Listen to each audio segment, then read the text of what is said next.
Hello and welcome to another edition of No Nonsense with Pamela Wallen. So I was reading this piece the other day. Well, actually, it was an old one, but it surfaced on my desk. 8 top reasons why Gen Zers and millennials despise working with boomers. And they go through all the regular stuff here that, we're not very patient. We claim all the time that we've been around longer, but that doesn't mean millennials really want to hear about the good old days all the time. Millennials are more interested in work-life balance, and boomers, I will attest, are not. Anyway, there was the whole list of things that we still use the telephone and you guys use text and all that kind of stuff. So inside the head of millennials on a whole lot of issues that I think are real and troubling for everybody. Today, JJ McCullough, a Canadian YouTuber, columnist, media commentator from Vancouver, British Columbia. He does videos all the time on culture and politics in Canada and around the world, and contributes on a lot of forums, including you've got your own Substack called Short Stack, which I kind of like. That's great. So welcome, JJ. Nice to see you. Derek Fildebrandt he's here. Derek, I've met over the last couple of years talking about free speech and some other issues that have to do with what's happening online and with the media in Canada. He bought and relaunched the Western Standard online newspaper, a right-wing publication. He's publisher and president and CEO of Western Standard News Media Corporation, and he's talking to us from his Calgary headquarters. And a woman I haven't met, but I don't know why, because she's from Saskatchewan, Jennifer Laewetz. She is a policy analyst, a social media expert. She serves as a government relations and public affairs lead at a company called War Shield, an Indigenous-owned consulting firm, which advocates primarily for Indigenous communities. She's Cree and a member of the George Gordon First Nation. Welcome to you all. Hello, can you hear each other, see each other? Top of the morning to you. Nice to be here. Here we are. This is quite, okay. So this is something I just want to get a response from, because it really struck me. So the British Prime Minister calls an election and then says, if elected, that he wants to see all 18-year-olds in the UK be required to complete a year of national service, either military or civilian. Now, you guys would be past all of that, but your views. JJ, I want to start with you on that one. I get that this is a sort of popular and even in some ways sort of populist issue that a lot of politicians sort of declare themselves to be nominally in favor of. It tends to poll quite well, which is why I think the prime minister is kind of gunning for it. There's a part of me that's my sort of like small L libertarian side that is maybe a little kind of apprehensive about this. Do I really like the idea of mandatory service at that kind of, sort of sensitive year of life, when I think a lot of young people value their freedom and value their ability to kind of, go off and do their own thing before they're sort of straddled to the obligations of adult life and work and family and so forth. So I feel like I'm a little bit instinctively skeptical of it, I have to say, but I'd be curious to hear what the others think. Jennifer.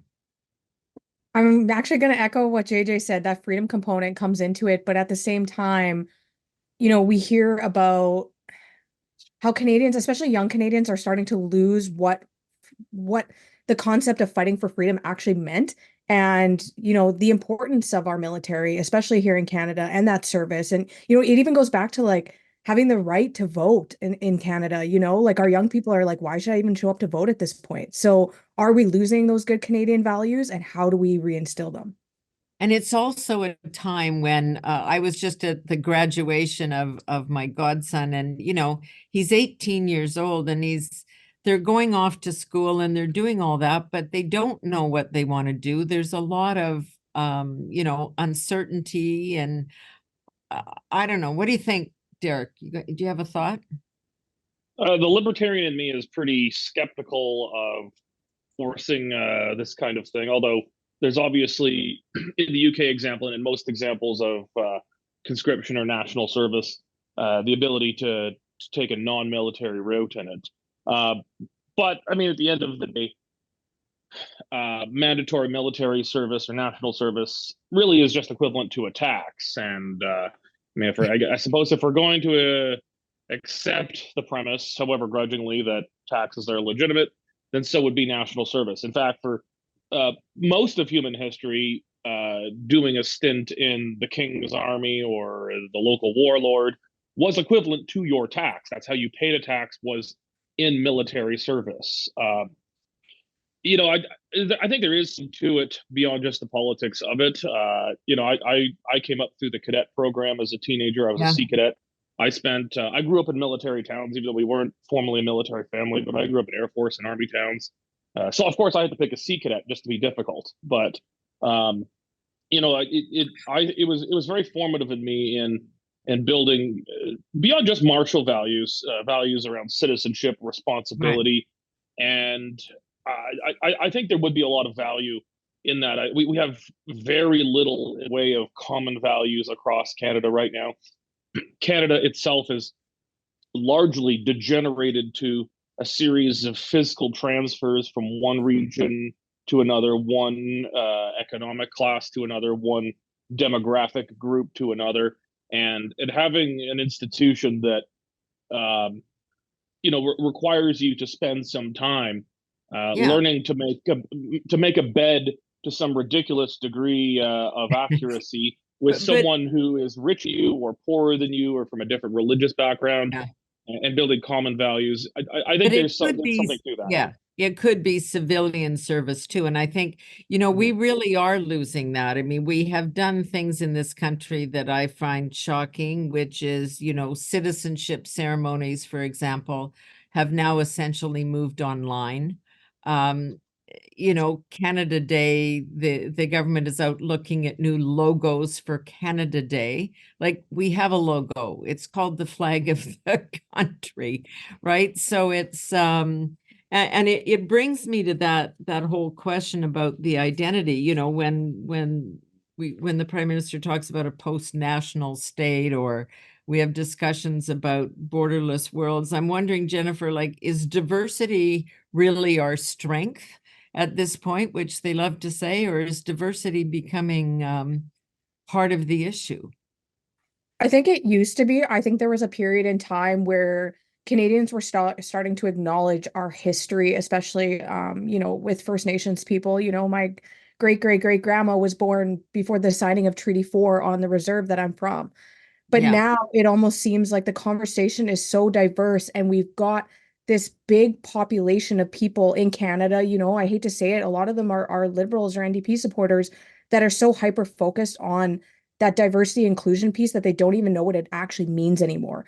And it's getting to the point now where it's like, holy man, like, you can't even have a conversation with some of these people, and it's like the racism and stuff starts coming out where they're like, you're a sellout, and you're this and you're that, because you vote the way you want to, or you live your life the way you want to. And it's like we're getting focused on these like really like progressive buzzwords, but we don't actually know what it means anymore. And I think, you know, diversity used to be our strength, but now I'm wondering, like, what does that even mean anymore? And how do we embrace it, or is it too far gone? Yeah. JJ, are you there? I can't see you on the screen. Yes, I'm here. You're here. We've just lost looking at you. So, oh, there you are. That's great. Okay, can you jump in on this one, because we're talking about a country that's really become a series of diaspora groups, as a, you know, that was the whole thing about the mosaic versus the melting pot, whereas, you know, in the US, you're an American first. What do you make of all this?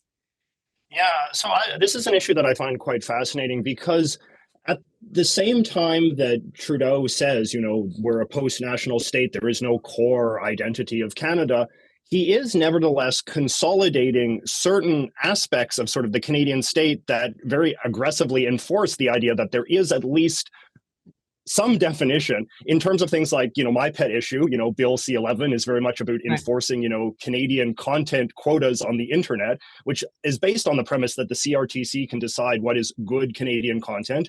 You know, this government has also, pardon me? I said they haven't settled that one yet. They're putting the No, they rules, haven't, they right? I just mean, haven't maybe defined. that's a reflection. I mean, like maybe that's a reflection of just how impossible the government's task is. They've put that off until next year to come up with a definition for the 21st century of what is Canadian content. But then there's also sort of like an issue in terms of Canadian democracy, because like the political class of this country is not getting extraordinarily diverse. You know, it took until I believe last year for there to be a single non-white person on the Supreme Court of Canada, you know, one of the most powerful institutions in this country. And that's because one of the other things that this government has done is sort of double down on official bilingualism requirements, right? So I think that we're getting into a weird situation where you'll have a population that is more diverse than ever, but they'll be excluded from a lot of these sort of powerful institutions, whether that's political institutions, whether that's things like, you know, the CRTC's sort of settling definitions of Canadianness for quotas and so forth. So it's really, it's a society that is sort of fracturing on multiple levels. And I do think in a democracy, it's always important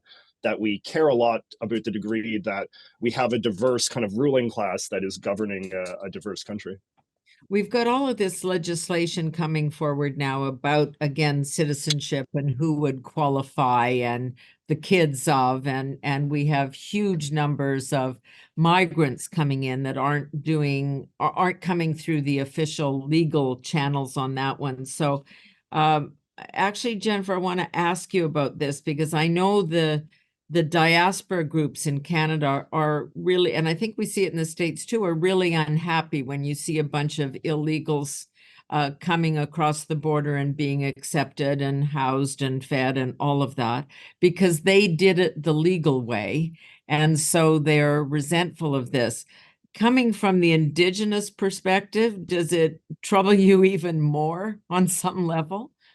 Absolutely. I think anyone that has ever spent time on, you know, a First Nation community that's living in poverty, it's extremely hard. I feel like there's this disconnect between, you know, the progressives living in Ottawa that feel like they know what's best for us and they try to advocate for us, but then they're all over the fence on what that actually means. And then the actual reality of like what's going on the ground. And it's so disconnected from what is actually happening. And then you have people, yeah, coming into the country, unfortunately, and you know, you hear about the immigration numbers, and it's like we've gotten to the point now where I'm like, holy man, if I speak out against this, am I also racist? Like, how does this actually work? Because it's like our government can't even fulfill their own duties of rectifying the past. And unfortunately, as long as we have the Indian Act, we have nations that are just like gridlocked. They're like, what do we do? We can't even own homes on our own nations because of this government, you know, document. And yeah, you know, I see the immigration numbers and stuff, and I'm like, holy man, guys, like we're so Yeah. lost. Like we're lost, and I don't know how Get to your fix it. act together at home Yeah. before you bring it in. Derek, your view on that, because interestingly, we have 4 Westerners sitting at the table here today. So I think our perspective is sometimes different than when you walk down the street in Montreal or Toronto. As I said, I kind of grew up in Army and Air Force towns. Yeah. I came up as red-blooded, a flag-waving Canadian as you could possibly be, almost a old school Canadian nationalist. And I actually don't necessarily disagree when Justin Trudeau says Canada is a post-national state. I think he thinks that's a good thing. I don't think it's a good thing, but I think it's increasingly a reflection of fact that there is not much of a binding narrative. We no longer, Canada was never very strong to begin with shared national symbols, shared national myth. We've always kind of lacked a strong founding national myth of the United States. We've had kind of a weaker Canadian knockoff. Like many Canadian things, it's a weaker knockoff of the United States. And eventually, it lost even me. I don't. I'm not waving the maple leaf. I identify as an Albertan and as a Westerner. Canada's just completely lost hold, and so if it's lost even people like me who thought just Canada was the greatest country in the world, lived it and breathed it, where people are always going to identify with something. We say we're post-national. We might be post-national in the sense of post-Canadian national, but people will latch on to other identities. That's why the latches onto identity politics. You're defined Right. by your race, your religion, your sexuality. That doesn't define me. I had to find my own identity, and I found it as an Albertan, and everybody is going to have that, and that's, maybe it's good, maybe it's bad, but Yeah. increasingly there's just not going to be a strong Canadian national identity to grab onto, and that can't be fixed with the term in government. Politics is downstream from culture, not the reverse. So I think even 4 to 8 years of a potential Polyev government, maybe it slows down the trend, but I think the dissolution of a strong Canadian identity might be too far gone to restore at this point. JJ, jump in. Yeah, I mean, I think that there is a lot of truth to that. I definitely think that when you are a Western Canadian, you do grow up increasingly with a kind of sense that the country is run for the benefit of, a sort of, what do they call it? Like, the Golden Triangle, like Right, Toronto, right. Montreal, Ottawa, that kind of axis. And that, I mean, I do push back a little bit because sort of like what I was saying before, like, as much as the government is sort of committed to this narrative that there is a kind of no sort of central Canadian identity, I do think that there are aspects of Canadianness, of sort of like the Canadian official story, that they double down on quite strongly. Not only the sort of the bilingualism thing that I sort of talked about before, and not only the fact of institutions like the CRTC that believe that it can dictate, what it means to be Canadian, but I think this idea that like a Canadian is defined by a very fixed, progressive identity, like a sort of set bundle of progressive opinions that you're expected to hold if you're going to be a good Canadian or not, whether that's on social policy, economic policy, the healthcare system, abortion, say the First Nations situation, like a whole sort of bundle of these issues that are basically the positions of the Liberal Party. And what we're going to see, I believe, in this election is that the Liberal Party is going to run a very nationalistic campaign, as they always do, in which they will say that we, the Liberals, are the true guardians of what it means to be Canadian. And Pierre Poilievre and the Conservatives, well, they're like American style. They're betraying the Canadian, mantra. They're betraying the Canadian identity. And again, the identity then becomes defined on whether or not you are loyal to a sort of bundle of political propositions that the Liberal Party happens to be in favor of. So I think that it's a very weird situation that we're in Canada, where we sort of have a government that's simultaneously very nationalistic in some ways, and then also very like postmodern and like there is no truth and this kind of stuff. So it's a weird time.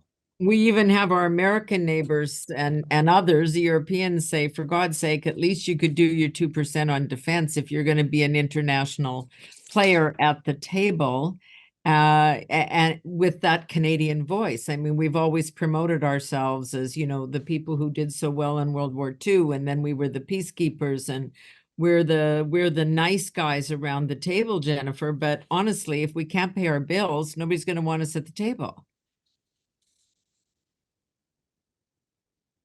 Go ahead with a thought on that. Oh, you wanted me to respond? I'm like, I thought. Yeah. Yeah, I don't know. I kind of agree how we do define these things in elections, and it's almost getting worse, where I look at the last, 8+ years under Justin Trudeau, and they've really done a good job at becoming like the gatekeepers of literally everything. It's like Ottawa is managing literally everything, and it almost happened so subtly that a lot of people I know didn't even recognize it happening. Like even the splitting of the 2 Indigenous departments is a prime example for me. It was like we really should have been getting to the point where we were becoming more self-reliant, especially on nations, creating economic prosperity, getting to that point where we were getting ready to see nations start moving away from the Indian Act, which we saw with Dakota Whitecap First Nation being the first. Yeah. But then this government came in, they're like, actually, you know what? We're going to split that department into 2. We're going to double the bureaucratic public servants, and we're just going to manage everything. We literally from have Ottawa. done that. We have, and it's like, holy and man, where's twice our as- identity? Is our Canadian identity now in the hands of bureaucratic public servants in Ottawa offices? Like, it's like we're just moving so far away from just being, Canadians. We work hard, we, pay our bills, we take care of ourselves. But it's not like that anymore. It's like Ottawa's going to just do everything and they're going to fix everything for everybody. It's just, that's what it feels like. It's very, very interventionist. You're absolutely right on every issue. And it raises when we talk about this, the election, inevitably, whenever it comes, who knows? And we've seen the emergence of the affordability crisis, which of course the government itself recognizes and uses the phrase. And they also talk, because this has been their thing for since 2015, which is the climate crisis. That's the issue. Is there a sense for any of you, and maybe Derek, I'll go to you on this one, is the size and impact, and particularly on generations, on people in the millennial group, is the affordability crisis now pushing the climate crisis a little over to the side, which is, let's get real, we have to pay our bills, and we need some of the income that is generated from the oil and gas sector or the agriculture sector. I mean, not that people don't care about the climate. I don't mean that. I just mean in terms of the emphasis it's switched. Derek, thoughts? I think a lot of this could just be broken down to our basic hierarchy of needs. And without me intending to sound flippant about it, the environment, or especially climate being so abstract, everything's, I think I saw a CTV article just the other week that turbulence, and from when you fly on a plane with turbulence, it's climate change now. Everything is climate change. But climate change in particular is a luxury political belief relative to your ability to have a roof over your house, a roof over your head, and put food on the table. And traditionally, younger people had less responsibility. You might not have a family yet. You aren't paying you're not paying half your income in taxes. When you're young, something comes from the government, you call it free. You only realize later in life that no, that's not free. That comes at a very substantial discount, with good shaving off the top by Ottawa. But what's happened with the affordability crisis now is that the generations have seen a role reversal in their ability to hold luxury political beliefs versus immediate, tangible political requirements, economic and social requirements. And so, you've got people who own their house. They bought a small fraction of what it would cost today. They might be sitting relatively pretty. I mean, the Conservatives are dominating in all demographic groups right now, but the last pockets of Liberal support are among older, more affluent Canadians.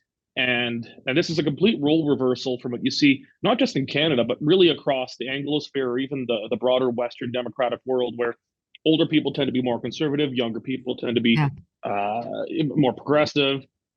And that has completely upended itself in Canada right now. And there's signs of that maybe also filtering elsewhere, but it's particularly acute in Canada. It's never been seen before. And I'm not sure if it's necessarily an ideological change. It could be a generational ideological change, but on the surface of it, I tend to think of it more as just different generations responding to their hierarchy of needs, and that very abstract talk of abstract topics, that climate change is causing turbulence when you fly in a plane. That's going to resonate a lot less than someone saying, I'm going to help you put a roof over your head. Yeah. JJ.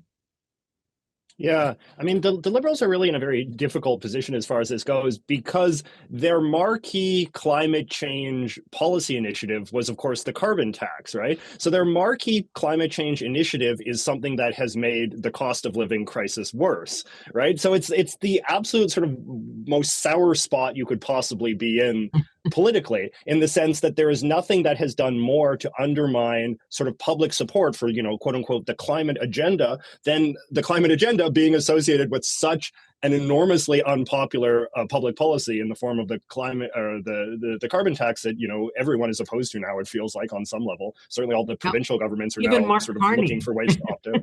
Yeah, absolutely, right. And I mean, if I could bring this, actually, I think I can link these two topics that we were discussing together in some ways, because, and this is an illustration of the sort of the hypocrisy of the Trudeau government when it comes to questions of sort of nationalism and patriotism and so forth, right? If we know that many of the most unaffordable realms of Canadian life are realms in which there is also the highest degree of protectionism, right? So we know that one thing that could definitely help the affordability crisis would be if there was more competition in industries like groceries, certainly dairy, airlines, cell phones and cable providers and so forth. But of course, we're not allowed to have competition in any of those fields because we have this kind of like nationalistic sort of narrative in Ottawa that, oh, no, these are like sacred industries that have to be protected from the evil foreigners who might otherwise, get in there and undermine our national sovereignty and so forth. So the government is like really trying to have it both ways. They're sucking up to a lot of these big corporations that are really gouging the country.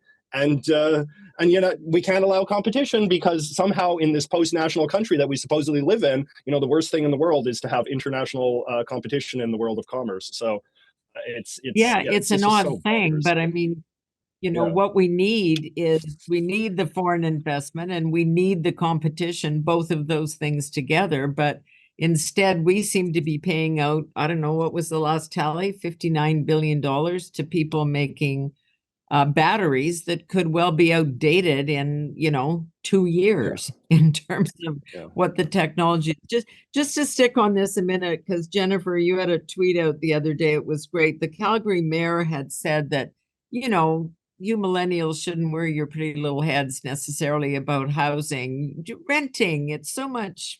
It's liberating. It's free. And you kind of came back with, no, that'd be a hard no. I actually want a house. Explain. Yeah, I don't know what she was thinking with that entire thing. I really feel like elected officials are getting to the point now where they're just like straight up gaslighting. And I said that a year ago, a lot of my content is on TikTok, which is a lot of the younger folks from big cities that follow me there. Yeah. But I remember saying a year ago, I was like, it just feels like elected officials are gaslighting. And, of course, I had a liberal that came at me and he's like, you don't even know what the definition of gaslighting means. I'm like, no, like this feels like gaslighting. Like most people want to own a home. I own a home. I'm very fortunate to live in Saskatchewan where, I can own a big home with a yard and not have to, pay $1 million for it. But I just, I grew up in kind of a little bit of instability. My past is not that much of a secret to a lot of people that knew, I was apprehended when I was a baby and went to foster care and later raised by my grandparents. But the number one thing when I became an adult, I was like, I want to own a home to raise my kids in. And not just that, I think of all the different components of how owning a home actually creates so much stability in my life. Like, the creativity, that's what I said in my tweet, that where my creativity can thrive. I have a studio where I can paint the walls whatever color I want and not deal with landlords, because you can be the best tenant out there and you might deal with a crappy landlord who, they want to sell or whatever, and you're moving, you're trying to find a new place to live. Who wants to live like that? How can you focus on today's cost of living crisis and going to work and going to university or whatever it might be when you can't even afford a good, decent place to live? Yeah, I think that is a Western thing too, a little bit. I know, like owning a chunk of land, it doesn't matter how small or how big, that was important when I left Saskatchewan to come east to work in the media business. I mean, the first thing I did was buy a house. I couldn't afford that. I was a lowly researcher, but it was so it was so drilled into me that that's what I did. And I'm grateful ever since, because it does give you a sense of control and also a hold on your future. So the budget was supposed to be the big reset, and the whole thing about the attacking the rich message was supposed to be appealing to millennials and the younger generation. And it's countered again always by the questions of debt. Like people, this is not the country, this is people. We have $58 billion in lines of credit. We have $81 billion in car loans.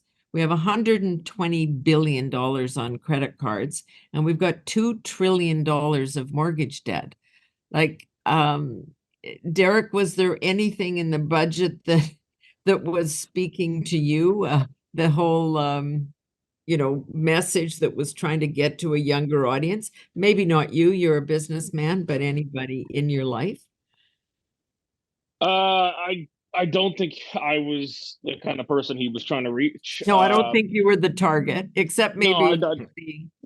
No, well, I mean, the last time the government tried to help me, it was the Online News Act, and it it was outright devastating to those of us in the productive media industry that are actually creating jobs in journalism. But so yeah, I think they've tried to give up on helping me at this point. But I think where they were trying to go, at least maybe after the votes of our generation more broadly, was with the capital gains tax. Yeah. I mean, nobody knows what that means. I mean, unless you are, unless you inherit property in an estate, or you're in business and looking to sell. I didn't even understand it until I was involved in some share sales a few years ago with our company, where I was bringing in new investors and trading some shares, etc. But so I don't think really very many people really understand it at one level or another. But I think it didn't have. Everybody likes taxes that are on somebody else. People hate taxes on themselves. Everybody thinks that they're overtaxed, but the other guy, particularly if someone's doing better than you, well, they must be undertaxed because they're doing better than you. But I think it also failed to hit the mark here, because the Trudeau government put this as, well, this is going to hit just such a small number of people. And yeah, in a given fiscal year, that might be technically correct. But a lot of people who aren't rich want to be rich. And there are, or if they're not successful in business today, they want to be successful in business tomorrow. And, you're 60 years old, your career is not that likely to radically turn around and you become a big business success overnight. Right. But if you're in your 20s and 30s, or even your 40s, you still have hope that you might make it big, and that you might be rewarded for your success, might be rewarded for taking big risks. And what this is saying to younger people is that, be content with where you're at.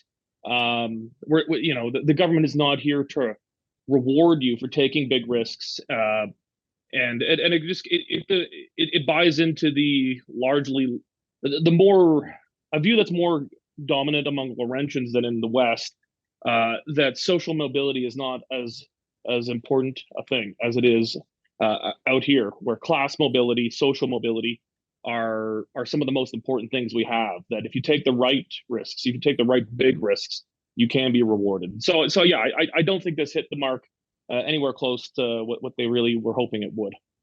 JJ, you've had success in the new world, in a world that it often seems the government has no clue about what it is that you do as a YouTuber, etc. Yeah. So did the budget change anything for you? Did you say, oh, wow, I think the affordability crisis is going to be solved now? They're going to build a house every 5 seconds. Surely I can have one of those. Yes. No, it may not shock you to learn that no, I was not won over by the budget. I mean, we're in a sort of like remarkable sort of political context now, where it seems like everybody basically views this as a bit of a zombie government, a government that is sort of slowly meandering towards the grave.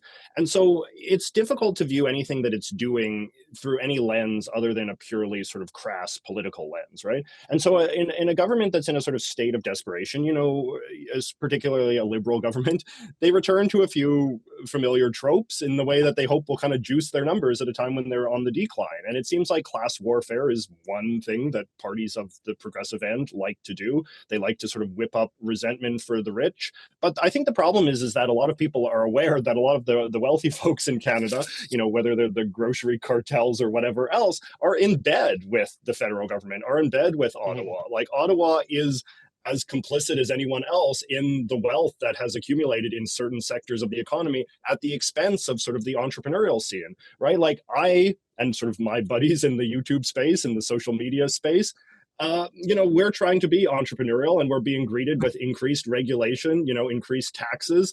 And it's there's not a sort of like, there's not a sense that the government is going after the right targets, even from a class warfare perspective. They're raising taxes on, you know, individual Canadians who are trying their best to like get ahead in this industry, trying their best to make enough money to afford the outrageous cost of living in this country. And yet the government is choosing to punish us every step of the way, and then not go after, you know, the big cartels, the big entrenched sort of corporate interests in this country, who they are constantly telling us are great, you know, nationalistic heroes who are helping, you know, guard us against the foreign infiltrators and protect our sovereignty and all the rest of it. So it's just completely disingenuous. But it's all politics. You know, anything that this government is promising in the next year, it's all like it's going to be undone when we have the Prime Minister Polyev elected, as all the polls say will is pretty much a sure thing. The polls are indeed saying that, and I want to come back to that in just a sec. But you all seem to say, Jennifer, I'll just go to you on this. Do you sort of think that's a fait accompli? I mean, in Saskatchewan, not too many Liberals get elected, so it won't be different in the next election either. I mean, we have Liberals that door knock, so I mean, I'll give them that they try. You know, like this budget comes out, and I don't know if anyone else is like this, but it seems like we're getting like new announcements for all these boutique benefits like every second day. And they're like every day. Yeah, and it's like, oh, Poilievre's going to cut this. I'm like, wait, when was that announced? Like, it's like we're getting new things every day that they can accuse Poilievre of cutting. But you know, I became a mom almost 17 years ago. In September, it'll be 17 years. Wow. And back then, you had the ability to just work and pay your bills, and I was able to rent an apartment, save to go to university. I didn't need all these special boutique benefits. Not gonna lie, you know, cheaper daycare definitely would have helped. But at the time, the Saskatchewan government did have subsidized daycare, and now it's like, holy man, there's benefits all over the place, but people still can't survive. And I think that that's when we need to ask ourselves, obviously, all of these benefits are not working. Yeah. So on the polls, there was I was listening to a podcast. So a woman, another Saskatchewan woman, by the way, from Humboldt, runs a company called Relay Strategies. And she is a self-declared liberal. And she was talking primarily to liberals, I think. I think she's trying to sort out what they should do and how they should be running the campaign. And she was surprised by the responses of people, because there is a whole lot of emphasis on Pierre Poilievre is scary.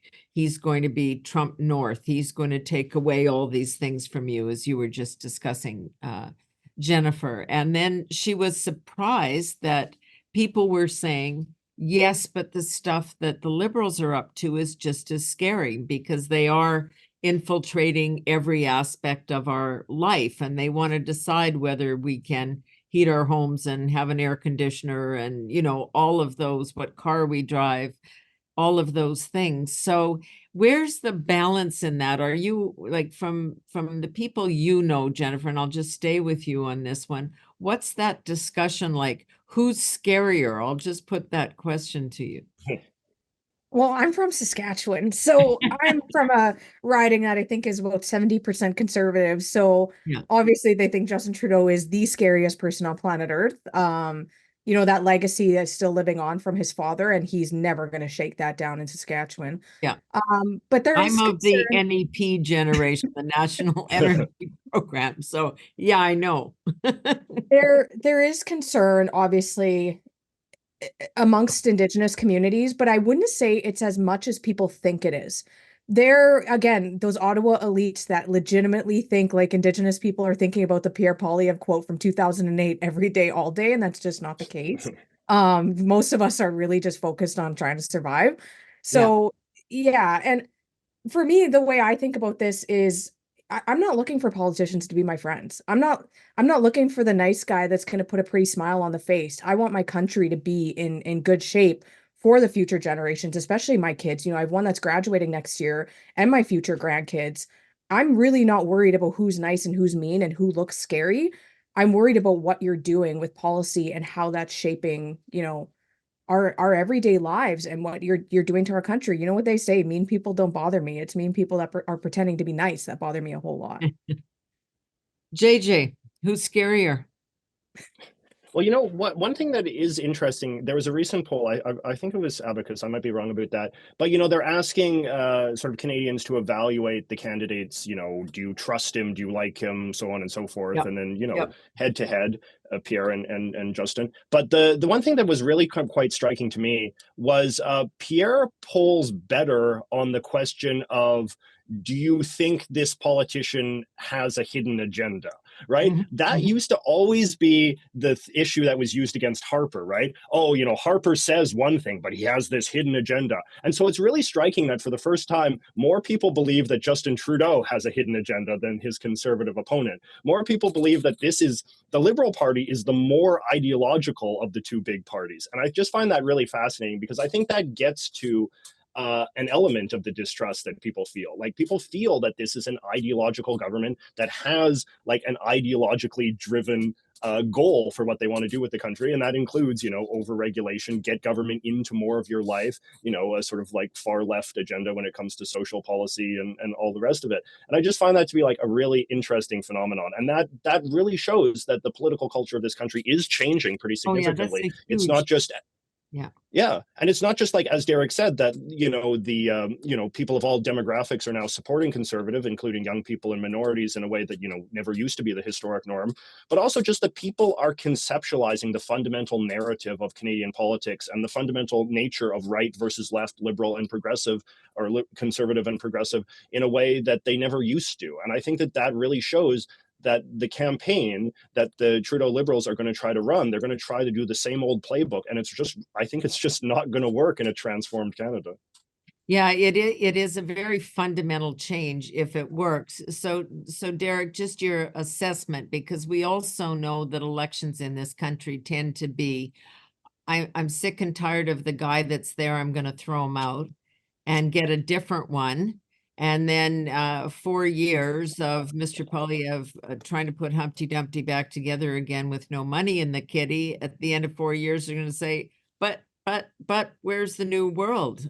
We better throw you out again. Like, is this a more permanent thing that JJ and Jennifer were referring to, that there's a shift in terms of how people view this? On average in Canada, governments get roughly 2 majority terms. Trudeau had 1 majority, and he's had a few minorities now, so it's going to work out 8 to 10 years. And that's, yeah. Beyond that, it's really difficult for governments to get reelected. Justin Trudeau will be facing, if he could pull this off, it'd be the most, I think, continually reelected government, short of Mackenzie King and Sir Johnny MacDonald. He would be in an extremely small club. Campaigns matter. Alberta. We're nuts. Polls are really difficult to predict anything that happens here. And JJ's out in BC, where things are in flux. Alberta style again there, but Polyev, like Justin Trudeau, will face a problem of expectations, of very high expectations.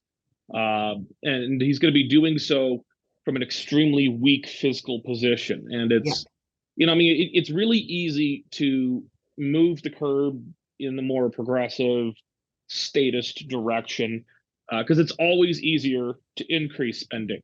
Because even if you don't want to increase taxes, you can always just go to debt. And now we've got which we've been doing. Yeah. Between the 2 Trudeaus, that's nearly the entire national debt is from 2 different guys with the same last name. So it's really easy to move it in that direction. And and if we're going to have a fiscal correction, that tends to be, on balance, less popular, but it has been done before, and governments have maintained support doing it.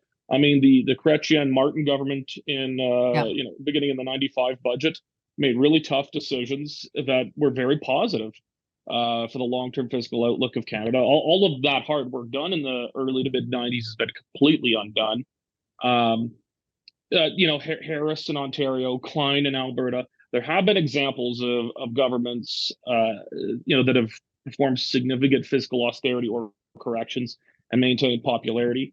But I think our politics are not rooted in the fiscal realm right now, primarily, and a lot of that I don't like. I spent a long time in my career in the Canadian Taxpayers Federation on these kinds of issues. I think we're into the era of culture wars. Culture wars are what define left and right now. Um, the rich tend to support leftist progressive parties, not just in Canada, but across the Anglosphere and the Western democratic world. And poorer people tend to support parties more on the right. I mean, that's an inversion from at least what we were told about. Hello, Donald Trump, which is how he got where he got.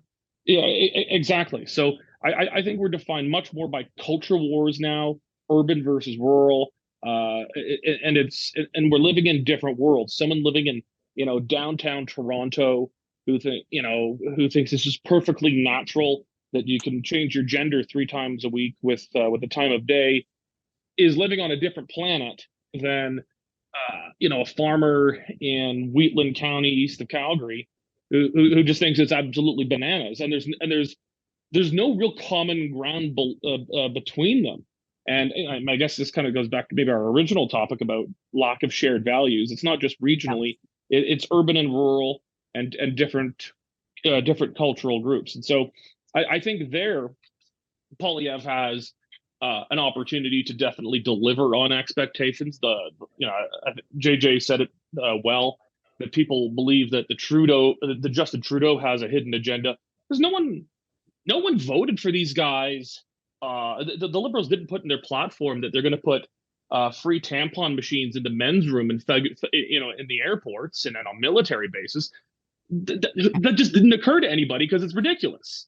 And so I mean, it's risky political territory. It could blow up in your face, but we're seeing it here in Alberta where there's been a significant pushback into culture wars, and the government's popularity is rewarded for it. So I think there, Poilievre has a lot more latitude to move quickly and aggressively than he does, say, on fiscal matters, which are going to take generations to untangle and probably will never get resolved. I think that's the advice he keeps getting too, which is if you get your majority, as the polls would indicate, move quick and move hard. Like if you are going to reverse some of those, as you describe them, culture wars, I think the fate of the CBC has become very symbolic on this stuff, right? Which is he going to take it down? And if he doesn't, is his base going to get, upset with him? What do you think on that, JJ, that he needs to move fast and quick, like really hard on some of these issues just to say we're different? Yeah, he definitely, I think, has to secure some big symbolic sort of wins early in his government in order for people, not just Canadians in general, but the base as well, to really be convinced that he's the real deal. Because it's true, like there is going to be an appetite for change. There's going to be a significant appetite for change, and there's going to be a significant appetite to show that this government actually has an agenda, has a plan. I think that was one of the problems with the Harper administration in retrospect, and I think a lot of conservatives feel this way, is that Harper liked to make decisions. Harper was very decisive as a leader, but he didn't really have the ambition to bring about the sort of like large scale structural reform that were necessary to kind of just reorient this country's path in a fundamental direction. And I think that the appetite for that kind of fundamental reorientation of Ottawa, of the government's agenda, of things like, what we're spending money on, what government is and isn't doing. You're right that the CBC is kind of like the marquee example of that. This is a party that says consistently, loudly, and often that the government has no business funding, kind of like D-tier sitcoms that nobody watches. Yeah. And it's like, okay, we can all, like, that's a great applause line, but does the government have its courage of convictions to actually go after this? In my opinion, CBC is like the lowest of the low-hanging fruit. Fundamentally restructuring the Canadian economy to put us on a fiscally sustainable path for balanced budgets, in the long term. I agree with Derek. Like, that is a daunting task. What's not a daunting task is to fund something that gets, what does it get, like $1 billion of taxpayer money a year to make, crummy sitcoms or whatever. Like $1 billion a year, that's like a rounding error in today's Canada. So like, yeah, I think this kind of stuff is very much the test case. And taking on. So, Senator, could I just want to follow on what JJ was saying there, and kind of building on the points both of us were making. I think there's a fairly commonly held belief, and it's said very quietly in senior conservative circles because they don't want to be seen as poo-pooing the Harper years, but you sit them down over a few beers, and they will admit to you that the Harper government was the wasted golden opportunity. They had spent decades building from reform to the Alliance to the Conservative Party, minority governments, and then they got their majority government, and then they just didn't do that much with it in terms of the big reforms. We got rid of the Canadian Wheat Board, which is really important out here. Got rid of the long gun registry, and other than those things, everything was undone overnight with a snap of a finger by the Trudeau government, and that they didn't think big. It was, the Harper government was incrementalist, and I think that incrementalism has been thoroughly discredited as like they had 8 years, and then when those 8 years were over, nothing to show for it. So I think there is an appetite. So go big or go home. Yeah, they're going to blitz this. They're going to come in, and it's going to be a much more radical, a much more decisive and quick moving government than the Harper government was, so that they can say to themselves at the end of 4 years, even if it's only 4 years, that they used it appropriately. They used that opportunity to really change Canada. And so that they can look back with some pride, the way that they really couldn't at the end of when the Harper legacy was undone in the first 6 months of the Trudeau government. Yeah, I agree with that, and Poilievre's up against some other issues too, like an overwhelming majority in the Senate, for example, of people appointed by Justin Trudeau, and that is the last stop for most pieces of legislation. So he's got some real hills to climb.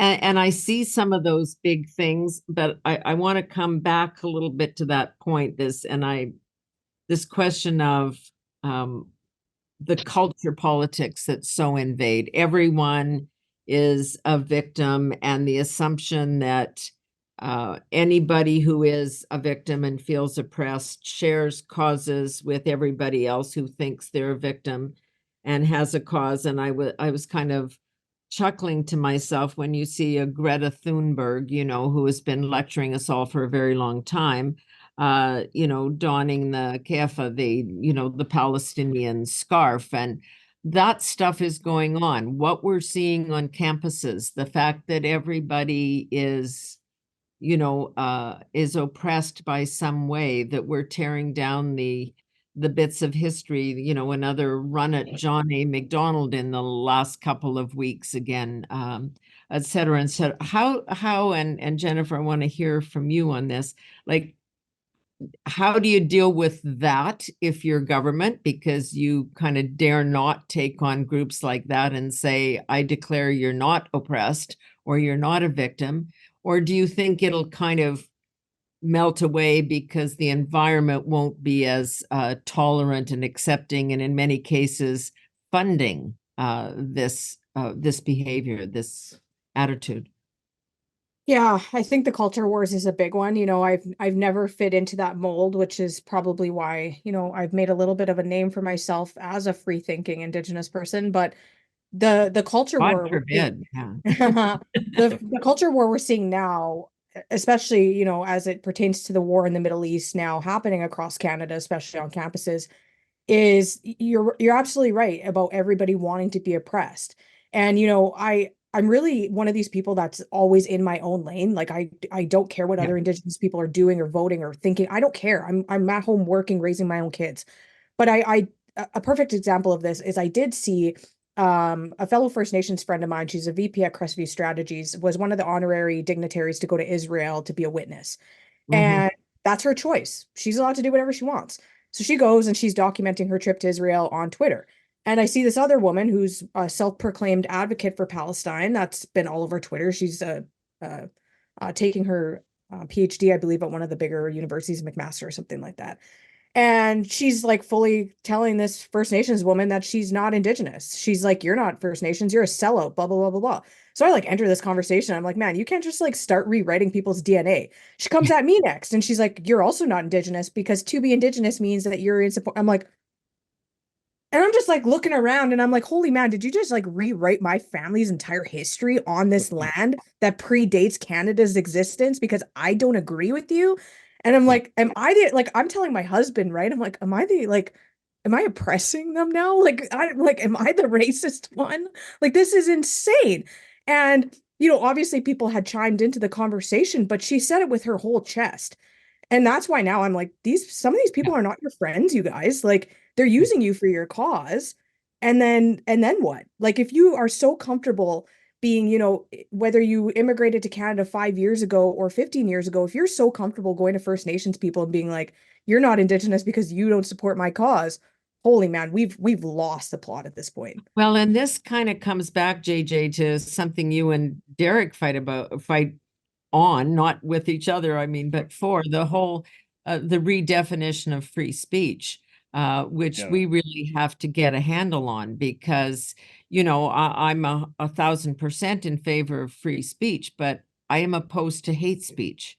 And so, you have a right to gather and protest, but you can't, tell Jennifer she's not Indigenous. And that's, we need to wrestle that one.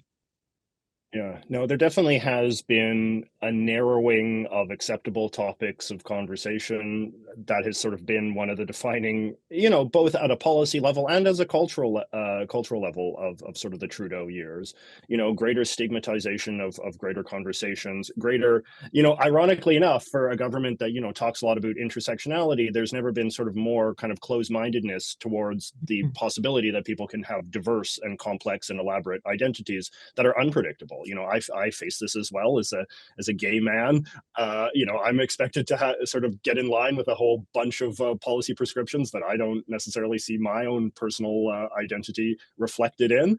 And yet that's just kind of the nature of the political world that we're living in now. And you see this a lot when it comes to the Israel thing. You see a lot of groups on sort of the progressive side, and a lot of progressive people who clearly just don't know a lot about this issue, but feel a kind of social pressure to conform and to kind of like, regurgitate certain weird talking points that they clearly don't really believe in, because they're so afraid of the judgment that will come if their politics are not in fact predictable and are not in fact tendentious in this kind of just very sort of stale way. So I think we should look forward to a time in which people can be true individuals and can say, I'm of this group, I'm of this race, I'm of this orientation, this nationality, whatever, but also that that's not the beginning and ending. That's not the entirety of my identity. And don't presume that you know anything more about me just based on a single characteristic.